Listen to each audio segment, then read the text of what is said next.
Hello everyone, vector নির্ধারণ ও vector বীজগণিত। এই ভিডিওতে আমরা যে টপিকগুলো নিয়ে আলোচনা করব সেগুলো হচ্ছে ভেক্টর নির্ধারণ, ভেক্টরের যোগ এবং ভেক্টরের বিয়োগ। ক্যালকুলেটরের মাধ্যমে ভেক্টর নিয়ে ক্যালকুলেশন করার ক্ষেত্রে প্রথমে ভেক্টরকে ক্যালকুলেটরে ডিফাইন বা স্টোর করতে হয়। ধরা যাক আমরা এখন দুটি vector a equals to 3i plus j minus 2k এবং b equals to 2i minus j plus k ক্যালকুলেটরে ডিফাইন করব। প্রথমে হোম কি প্রেস করে হোম স্ক্রিন থেকে ভেক্টর অ্যাপটি সিলেক্ট করতে হবে। এরপর টুলস কি প্রেস করে ভেক্টর a সিলেক্ট করতে হবে। ভেক্টরের ডাইমেনশন অর্থাৎ 3 ডাইমেনশনস সিলেক্ট করে কনফার্ম করতে হবে। এখন 3, 1 এবং -2 ইনপুট দিয়ে এক্সিকিউট কি প্রেস করতে হবে। তাহলে প্রথম ভেক্টরটি ডিফাইন হয়ে যাবে। দ্বিতীয় ভেক্টরটি ডিফাইন করতে পুনরায় টুলস কি প্রেস করে ভেক্টর বি সিলেক্ট করতে হবে।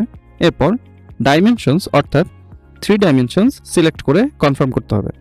এরপর 2, -1 এবং 1 ইনপুট দিয়ে এক্সিকিউট কি প্রেস করতে হবে।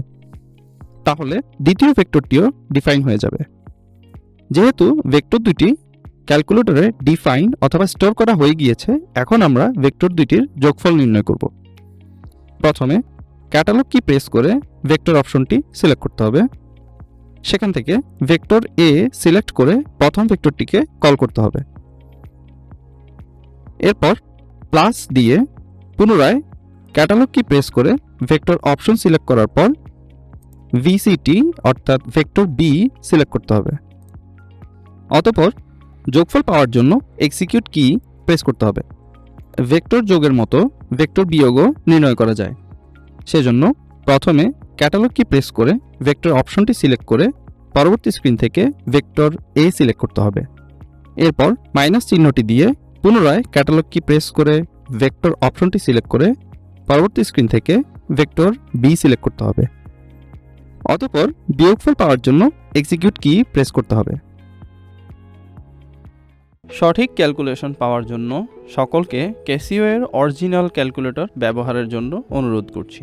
ক্যালকুলেটর অরিজিনাল কিনা তা চেক করার জন্য 4টি ধাপ ফলো করুন।